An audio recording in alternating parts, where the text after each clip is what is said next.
Hi guys, and welcome to another Total Technik video. Today we're going to be looking at how to remove your windscreen wiper stalk from your B6 or your B7 Audi A4, S4 and RS4. This little beauty right here. So let's get stuck in. Okay, we're going to look at removing the airbag from the B7. This applies to the A4, S4 and RS4. Avant Saloon and Cabriolet, all the same. The only thing to note with this, this is the newer one with the 3-spoke steering wheel, the B7.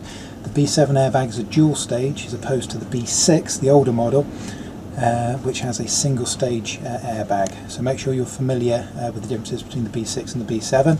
But if yours is a B7, which is basically 2005 through 2007, your steering wheel should look similar to this, and your airbag should be this shape, and this is the dual stage airbag. You can leave the positive connected, so you shouldn't lose any of your stereo settings or anything like that. Okay, so first thing to do, obviously remove the battery cover, as most of them are. Unfortunately this one is broken, but usually just follow the arrows, slide it to the side and lift it off. And all we need to do with a size 10 ratchet spanner to just disconnect the negative, like so, and just tuck that out of the way. Okay, just having a quick look from this angle. There's 2 screws that hold the airbag into the wheel, and if you look on the side here, this little semicircle shape just there, those are actually the screw cap covers. So what I'm going to do is I'm going to maneuver the steering wheel into a position where I can get a bit more angle onto it. I need to remove these covers, and then below these are 2 Torx 30 screws. The first thing is to get these covers off. Okay, so what we're going to do is we're going to turn this through 90 degrees just to give us a little bit of access to removing the screws. So we put the key in, turn it 2 positions just to make sure that the steering lock doesn't come on. And we just turn it through 90 degrees like so. Okay, so now we've turned the wheel through 90 degrees, going to get this cap off. Now very carefully with the hook tool, you press it in very gently, like so, and just push the whole thing sideways. Pops out very easily. And remove the cap. Okay, so next we've got to remove the Torx size 30 screw that's in here. It's actually seated at a 45-degree angle. So when you put your tool in to access this, it doesn't go straight in like you might think. It's actually a 45-degree angle. Because space is limited, I find the best thing to do is to put in a Torx 30 bit, like so, and get a size 10 ratchet spanner, and just loosen it off in this manner. Now that screw doesn't actually come out, it stays in the steering wheel. So what you want to do is just keep undoing it, and you want to undo it far more than it actually needs. It's probably already undone, I can hear it clicking. But you can't undo it too much because, like I say, it will stay in situ. So just give it a load of twists until you're happy that it's probably disconnected, like so. Okay, so we've removed the screw on the one side. That's now all we need to do. Let's just turn the wheel through 180 degrees, like so. Now to give us access to the other side. So exactly as before, just remove the screw cap and then remove that screw. Okay, so with the 2 screws removed, you find that the whole unit's nice and loose. This can just be moved carefully forward. Don't pull it out too quickly. So obviously you've got your electrical connections on the back, like so. Now if you have a quick look on here, what we have on the rear here are the dual connections, the dual stage airbag, as this is the B7 model. The B6 only has one of these. The B7 has this dual stage airbag, and you also have a couple of spade connectors there. You've got 2 options. You can either remove these 2 just by simply inserting a little screwdriver under the lip, popping that centre yellow section up and then pulling the whole clip out, and then disconnecting the 2 spade connectors, or as is the recommended method of doing it, we can remove this connector on the inside of the wheel. Now if you have a quick look at this, obviously you've got the airbag going into one side. You've actually got another connection that comes out the other side of this plug down to a second plug down here. Your steering wheel may not have this. This is one of the options. So it may not have this. If it hasn't, then it makes it nice and easy. This one has. So you see on this yellow connector, there's a little purple tab on the top of it. Now what I need to do is just pull this purple tab up back towards me, and then the whole plug should come out like so. And then, like I said, we've got this on this particular car, we've got this additional plug down here. Should be trying to lift that up on this side here, like so. That's better. There you go. And once you have that disconnected, your airbag's ready to go. The B6 model has this triangular 3-spoke shaped airbag, as opposed to the B7, which has a perfectly kind of rectangular square shaped airbag.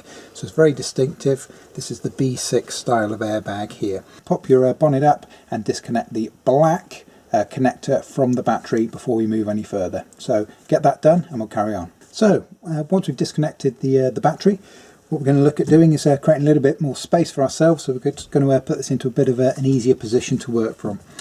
So if you make sure, in case your steering lock is on, make sure your key's in. Yeah, it is on this one. Release your steering lock. And what you're going to do is pull it all the way up and all the way out as far as you'll go. And we're going to lock it in that position. Now we're going to be unscrewing the bolts that connect this on.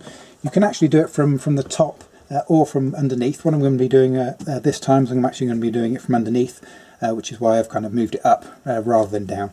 But you can do it from the top or the bottom, but we'll take a look at that now and I'll show you where the bolts are. So first of all, I'm just going to quickly show you where the holes are located, which give you access to the bolts to remove this. It's actually on the rear of the steering wheel. If you come around the rear there, hopefully you can see that just at the end of my finger there. We have that little hole in the back of the steering wheel itself. That hole in the back of the steering wheel gives you access to the Torx screw that actually holds that on.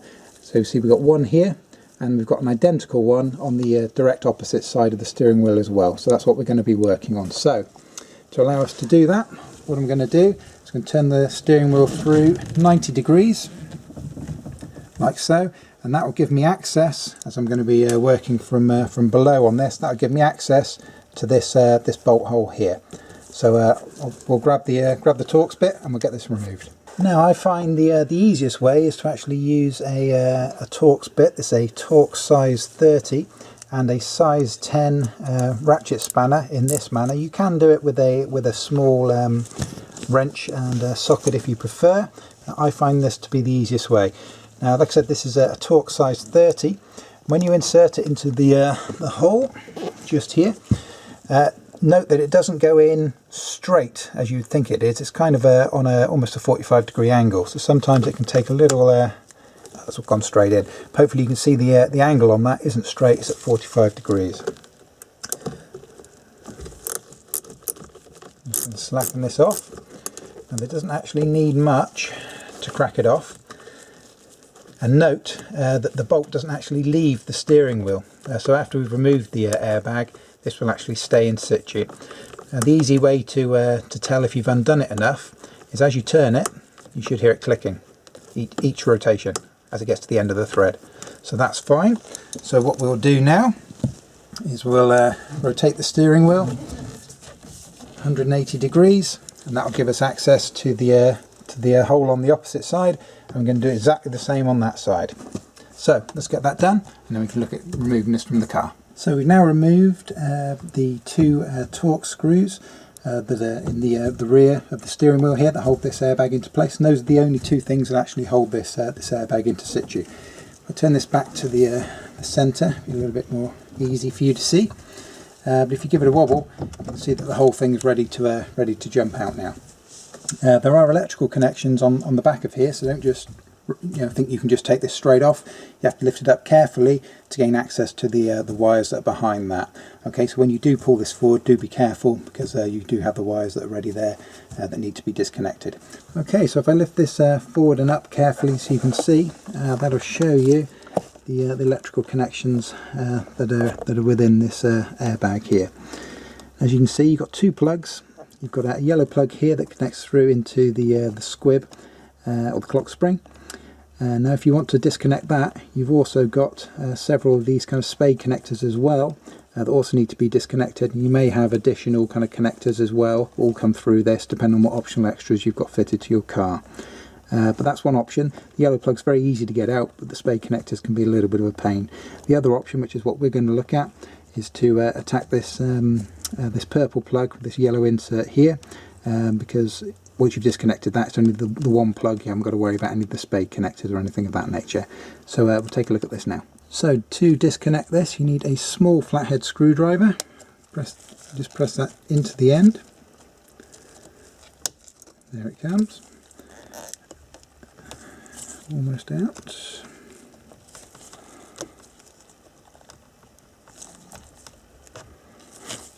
And the yellow part does actually need to come out quite a way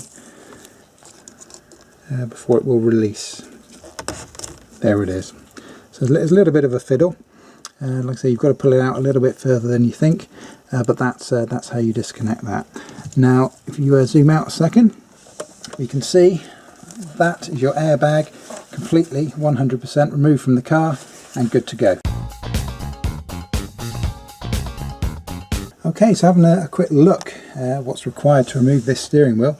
See in the centre we've got this rather large bolt, and inside that bolt you will see there's actually an M12, which is quite a large spline bit that's required to actually get this out. That's what fits in there. Okay, now not all sets of bits come with these as standard. These splines, most have Torx, most have hex, but not many kits come with these spline bits.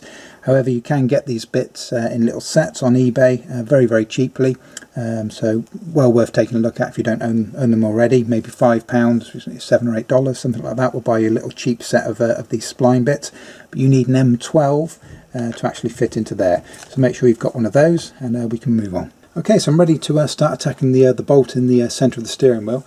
I've got my M12 spline bit on here, and what I've done, I've actually ensured that I've got an extension bar that's long enough so that the actual handle of the wrench doesn't touch the steering wheel. It's not going to scuff the steering wheel as we try and undo it in this manner. If you use one that's too short, obviously you can rub on the leathery steering wheel, might end up causing your steering wheel damage. So make sure that this is long enough. And the only other thing that we need to do, as we're going to be putting pressure into the centre of the wheel, is to ensure that your steering wheel lock is on by removing the key. Okay, once you've done that, the steering wheel itself can't move away, and so we can actually put a bit of force onto this without the whole wheel turning at the same time. So let's get that removed. Okay, and one thing to note when you're removing this is they can be on fairly tight, so you may need a fairly long wrench to get this out. The reason that they're quite tight and they remain quite tight is usually from the factory they actually put like a nut lock onto the thread of the bolt, as you'll see hopefully, unless this one proves me wrong, when this comes out in just a few seconds. Now obviously when you come to reinstall this, it's a good idea if you've got it available to put some nut lock back on it. However, don't put too much on. It's surprising how little you need. Okay, now very important, once you've removed this bolt, do not go ahead and pull the steering wheel off. There's a couple of very important things that I'll cover in a second before you remove that. Okay, but let's get rid of that bolt. As you can see, hopefully on the bolt there, you can see a ring of blue. That's the nut lock that's factory fitted, as I mentioned before. What the nut lock does, essentially, it stops the fixing from ever kind of rattling free. It helps secure it. It's almost like a very light glue, if you like, that glues it in place. But it's not too strong, so when you put pressure on it, you can easily break that seal again. So that's the bolt removed. Like I said, do not at this stage actually remove the steering wheel. There's a couple of very important things we need to do beforehand. So let's take a look at those. Now, one thing to bear in mind before you actually remove the steering wheel itself, which I'm going to show you in just a second, okay, is the clock spring, or the squib here that sits underneath your steering wheel. Now on some models of cars, thankfully generally not Audis, but on some models of cars, when you remove the steering wheel, the clock spring is free to move and the whole thing will spring round, and it will go out of sync, and then you've got to try and manually wind it again. Now you don't have to worry about that, so don't panic on anything to do with the clock spring, because thankfully on the Audi they've actually got I can show you just here. I'm going to hold the clock spring in situ, so the clock spring can't move out of the position it is at the moment. You've actually got this little spring lock here. Now that allows you to move it fully. But we're not going to do that. So basically, as soon as you pull the steering wheel off, which you're going to do in just a second, it will lock that because this will spring out, and so you do not have to worry about your clock spring going out of alignment, which is very, very handy. Nice little design from Audi, which all manufacturers did this. Unfortunately, not all of them do.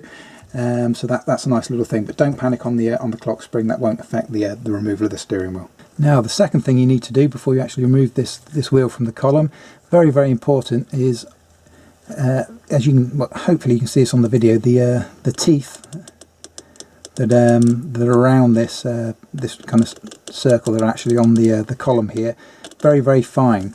So it's very easy if you just get it kind of 1 or 2 teeth off, your steering wheel will be off center. Okay, so what you want to do is you want to mark this before you remove it, so when you come to put the wheel back on, you can make sure that you get it exactly straight, because you know you've got such small tolerance between the notches in this that it's very, very easy to get it wrong.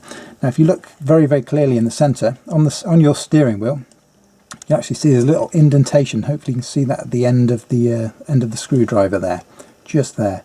Okay, that's a factory mark. Okay, so your steering wheel will have that. Now that is the dead center of the steering wheel itself. Okay, so what we need to do is we're going to put a little mark onto the end of the column here, just on here, that will allow us to realign these when you come to put the steering wheel back on. Very, very important that you do this before you remove the steering wheel. What you want to do, ensure that's clean. You want to get a very, very fine, if you can, fine tip permanent marker. I'm just going to lean in. I just want to make sure I get this 100% in line. So I do apologise if I block your view for a second. So what I've done there is I've put a small line that's directly in line with the mark that illustrates the dead centre of the steering wheel. So now I can safely remove this. So all you do is you pull it forward, and that is your steering wheel completely removed from the car. And like I say, the importance of that mark is when you come to fit this back up, that will allow you to ensure that you get it exactly as it was before you removed it. So it's really, really important that you put that little mark on it. As soon as you've done that, you've removed this plug, just remove the whole thing gently from the car, and that is your steering wheel removed. Okay, so the first thing you need to do is just remove your dash end panel here. That'll give you access to the bolts on the side here. These are very, very easy to remove. There's a little notch cut into the bottom. Just come up under the notch with a screwdriver or a trim tool, pop it off, and the whole thing will come off like so. Once that's done, it's going to give you access to the first of the bolts that we need to remove. This one right here. All of the fixings on this are size 8, so just undo that with your size 8 socket, like so, and move on to the next. Okay, the next fixing we need to remove is actually down underneath, just in here at the end of my finger. Comes up at a 45-degree angle. I don't know whether you can see that in there, but just in there, that's the next fixing to come out. Okay, so I've just removed the 45-degree angle bolt here that's holding it in. Now we've got one that's exactly the same, but on the opposite side, just under there. Yeah, so again, 45 degrees on the opposite side, right next to the center console. That's the next one to be removed there. Okay guys, so we've removed the screw from the side and the 2 screws from the bottom on this panel. So it's now ready to come out. There isn't an upper screw on the console side. There's only an upper screw on the outside. One important thing to note is when you pull this off, there is actually one electrical connection connected to the back of it, and that's for the OBD, which is your diagnostic socket, which is the diagnostic socket located at the back here, which I'll show you when I drop this down. So when you drop it down, try and drop it down quite gently. You don't want to be, you know, ripping the wires or the attachments on the back of that plug. So what we're going to do, just give it a bit of a wobble. You see it unpops here on this side. It's going to do exactly the same on the other side as well.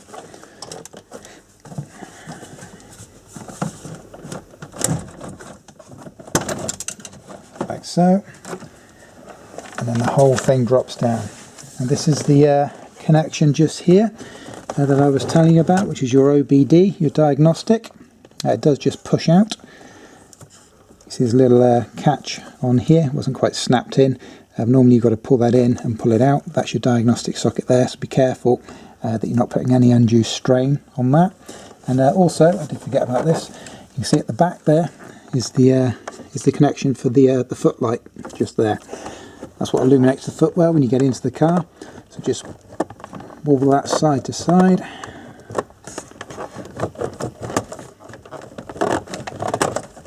And pop that off like so. And then this whole unit is free to be removed from the car. So the first thing that we need to do is there's a couple of Torx screws right in the front here. Now if I can show you this. It's a slightly specialist tool. This is a Torx size 8, which is a particularly small Torx screwdriver, and you need to ensure, I had to buy this specifically to do this job, and this is literally the only job that I do generally on these Audis that actually uses this Torx size 8 screwdriver. But you need to ensure it's got a fairly long blade. This one is 7.5 centimeters, 75 mil. In length, this blade here, and that's just about long enough. Any shorter than that and you're going to struggle. But if you have a look just to the underside just here, hopefully you can see that screw hole nice and clearly there. And of course there's an identical one over on the other side just here. So what you want to do, as you can see, it's just long enough. Unscrew the two screws. I think to bear in mind is they are actually quite long, so I tend to unscrew them much more than is actually needed. And what you'll find is sometimes the screw won't come out like so. Sometimes if you're lucky you can give it a bit of a tap and it will fall out. Not today. So do the same on the other side here.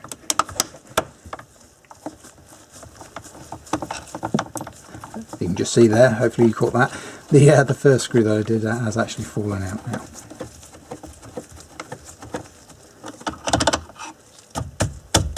So, that one's not going to fall out, it probably will randomly in a second or so. So that's the first thing to do, is get those two Torx size 8 removed.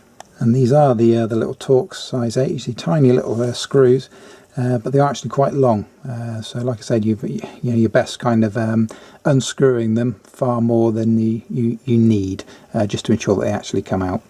And then, like I say, if you give it a bit of a tap, hopefully you will get both of the screws that come out like so. But that's the screws that you need to get out first. So with the two small hex screws removed from the front, what we need to do is now come down to the underside. If you drop your steering wheel adjustment lever to a down position and have a look up inside, you can see just off the side there's a small little indentation in the plastic within which you will find a size 4 hex screw. So that's the next one that needs to be removed. Now one thing to note, there are little kind of plastic clips that hold the top and the bottom half together. As you see, they don't exist on the front, but they do exist towards the back. So first thing to do, I'll try and do it on your side so you can see. Just try and pop those apart a little bit like so. As you can see, there's a kind of a little plastic clip there that holds these together. We'll do the same on the opposite side. Now, the next thing you need to concentrate on is you've got this this rubber, hopefully you can just see that there, this little rubber section that sits around the key chamber here. What we want to do is I kind of put my finger on the inside, actually try and take the rubber section with the cowl, like so. So as you can see, the cowl's now completely loose and is ready to come off. There's a little trick to getting this off that I'll show you now. Okay, so as you can see, it's completely free. The only thing that's stopping it coming off of the car is your lever for your steering wheel column adjustment. Okay, now the trick to getting this off is to kind of try and twist it at a slight angle. It's a little bit awkward. This is why we have to remove the lower panel really to get the access to it. But as you see, I kind of put it over, twisted it and took it back, and you can get it off. So that's the key to it. It's kind of giving it that little bit of a twist. But that is your lower steering wheel cowl completely removed from the car. Now if we take a quick look here, once we've removed the lower dash panel, I've just removed this as a size 8 screw here that sits in the end of the decorative trim, because as you can see on this decorative trim here, it's the same screw that holds in the section, the metal frame that attaches to the end of the cowl. Hopefully you can see it rattling away in the centre of the screw hole there. It actually sits on top of it. So you've got to remove that size 8 screw to give you a little bit of movement here, and exactly the same on the opposite side. I've just done it here as well. You can see exactly the same principle just here. So you've got to remove those 2 screws, and then we can move on.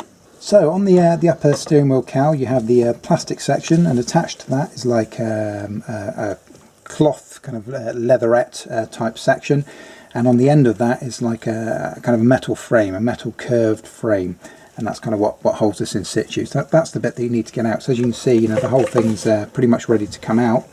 It's just the metal frame that we need to pop out from around the sides here. So a little bit of manipulation.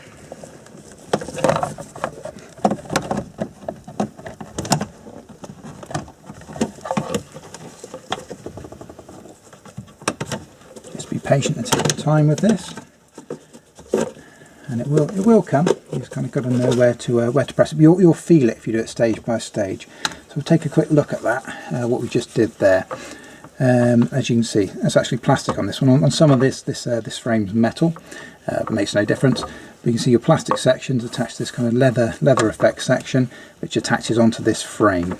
So that's the frame that we need to remove, and that's why we needed to remove those 2 screws from the end of the decorative trims, because like I said before, the end of the decorative trim sits on top of that, and then the whole bolt goes through the centre of everything. Okay, so with those screws in, you'll never get this removed. So that's it. That is your upper steering wheel cowl removed. Okay, so focusing on the clock spring itself, there's not a lot that actually holds this on. As you'll see, it's held on with only a couple of little clips. This whole thing is going to come off forward towards us. There's a little electrical connection on the rear there. It's quite difficult to access with the, you can probably see it towards the back there. It's quite difficult to access whilst it's in situ as it is. So what we'll do is we'll unplug the clips, allow us to move it forward a little bit, and that'll make it a little bit easier to gain access to what we need. Okay, so the little plastic clips that hold this squib onto the steering column. Have a look over to the side here at the end of my screwdriver. Hopefully you can just about see that there. It's a little plastic tab. Now if I pop that off and give it a wiggle, you see I've created a little bit of space there. So that's what you want to look for, is these little plastic tabs. Got an identical one on the other side just in here. So pop that up, pop that forward like so. As you see, the whole thing's starting to want to move forward now. Now if we go underneath here, we've got another one here, a very, very similar type of connection, like so. So it's just those 3.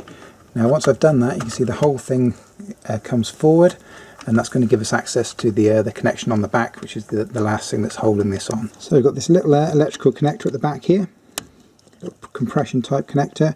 Just push the tab down and pull that off, like so. And then what we have here is we have your clock spring, aka your squib, that's completely removed from the car.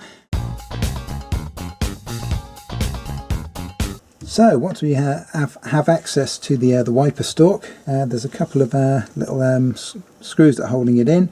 If you look, there's kind of 4 screws dotted around it. However, it's just the inner 2 that we're going to be focusing on. These are Torx size 8, which is a very small Torx, and these size Torx size 8 on the B6 or the B7, they're literally only used within the steering wheel assembly. They're not used anywhere else on the car. So this is the only time that we actually use this particular tool. So what you want to do is loosen off the upper and lower screws. You can hear them click when you get to the end of the thread there, so you know that they're definitely completely undone.